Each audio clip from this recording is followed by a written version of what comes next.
We have officially reached best shape of life season in the NBA offseason calendar. I'm Harrison Graham. Welcome into Mavericks. Today is Luka Doncic in the best shape of his life.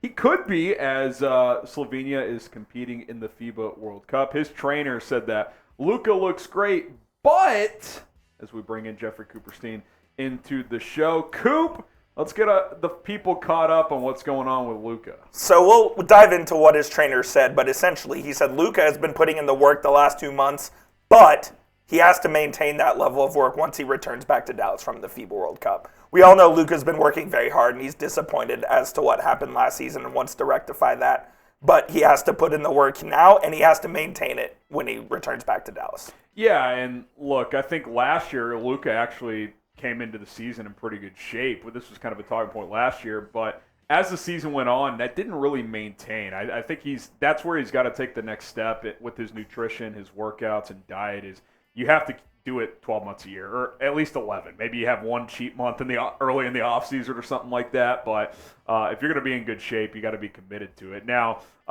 this is his trainer right here, right, Coop? Yes. Anze Macek said that shortly after his arrival from Dallas, we had a frank conversation. We realized that the time we have at our disposal is a great advantage. I told him that he can silence all negative and malicious comments for good this summer. He quickly told me that it doesn't even touch him. He was extremely motivated. He wanted to do something. He is also driven by the last 2 experiences, as if he would like to make amends for the result at EuroBasket 2022, even if he was not to blame for the wasted opportunity. The unfolding of the NBA season also fueled him.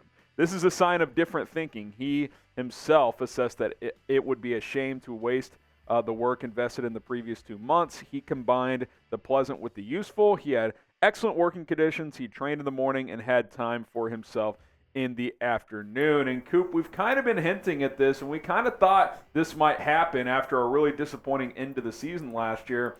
I think Luka Doncic is on a mission this year. It's revenge tour season. I think he is pissed off by how the season went. I think the Mavs throwing in the towel pissed him off as well. And now he's saying, you know what? I'm going to do everything I can to give myself and my team the best version of myself.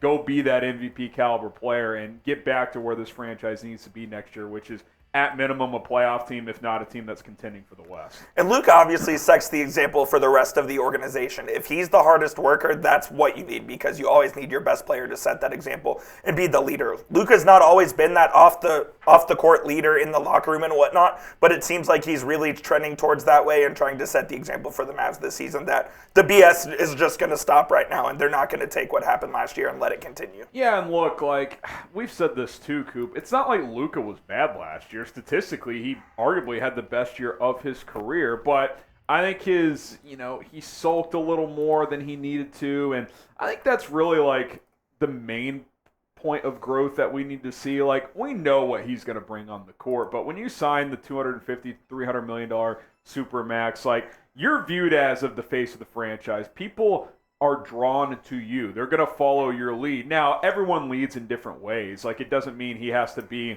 a rah-rah Kobe Bryant type of leader, but he's got to be someone that when things are tough and things aren't going the way you want to, that people look at you and have confidence in you to lead them where you need to go to.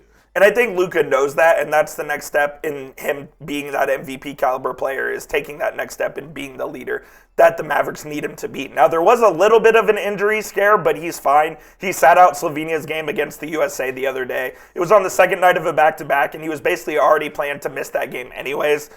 They just want him to be healthy for the FIBA World Cup, which starts in the next couple of weeks, so nothing to worry about there. He had a slight tweak of his knee in their game against Spain, but again, nothing crazy. Well, and look, selfishly, that sucked for us, because we would love to see it play against the U.S., but I think it makes sense. Slovenia's only chance is for Luka to be fresh and to play at an insanely high level. Without him, that team is terrible, because they don't have Goran Dragic.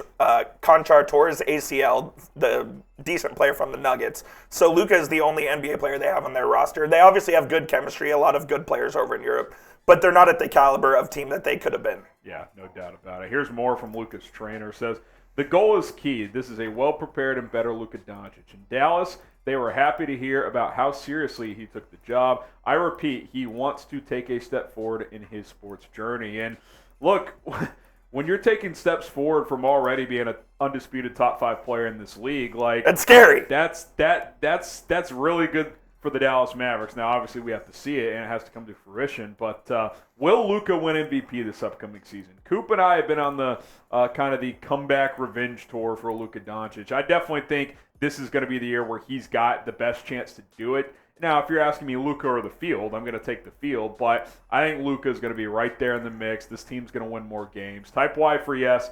Type in for no. Let us know what you guys think. And if you want to support number 77, go pick up his jersey right now. Tons of them available. Chatsports.com/Luka jersey. We've got that link in the comments and in the description. We got the Royals, the Whites, the Navies. Go pick up whatever style you want. Some different city editions are available as well. Chatsports.com/Luka jersey. That link is in the comments and in the description. Why Luka can win MVP? Number one, Coop, the high usage rate. Yeah, when you look at the usage rate and you look at who the top guys are in the NBA as far as usage rate goes, you have Giannis, you have Joel Embiid, you have Damian Lillard, Jason Tatum with Luka at 2.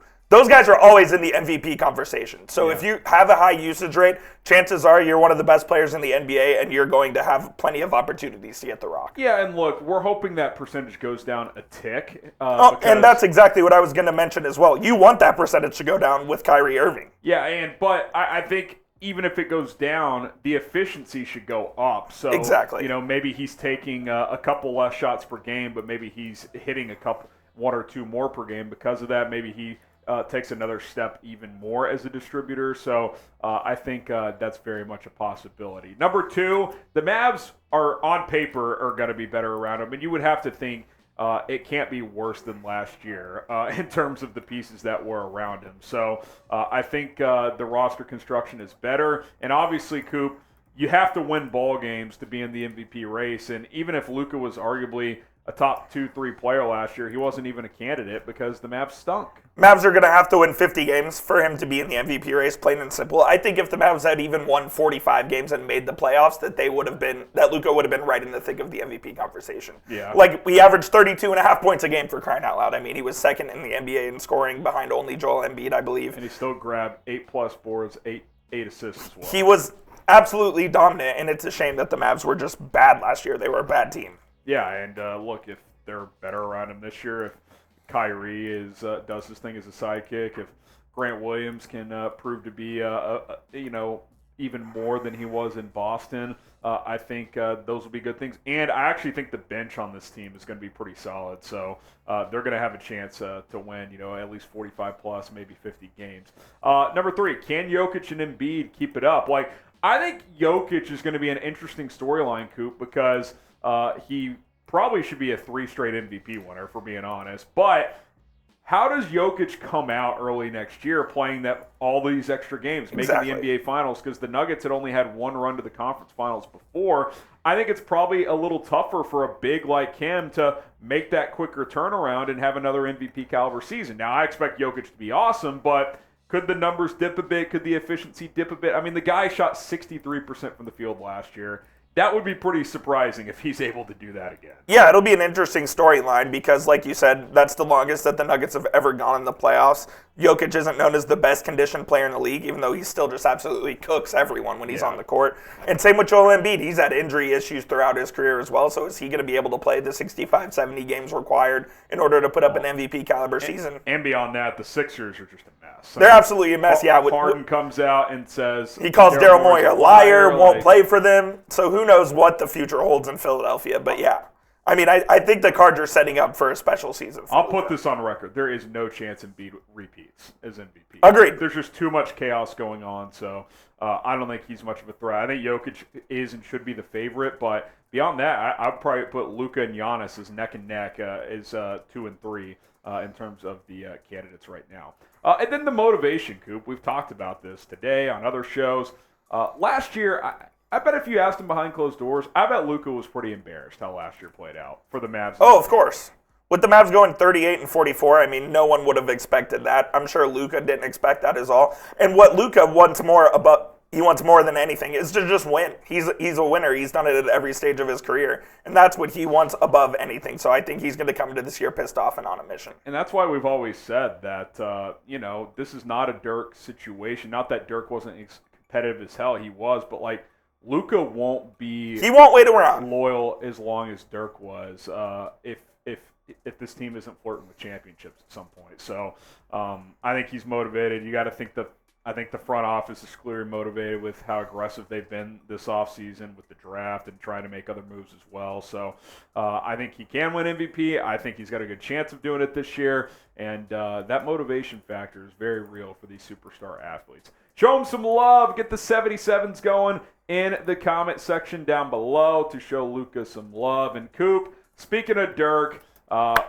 the day finally came and went, inducted into the Naismith Basketball Hall of Fame. Shout out to the GOAT. It was a beautiful 41s speech. Going. Yeah. He did a very good job thanking all the right people, and I thought the whole day was pretty awesome.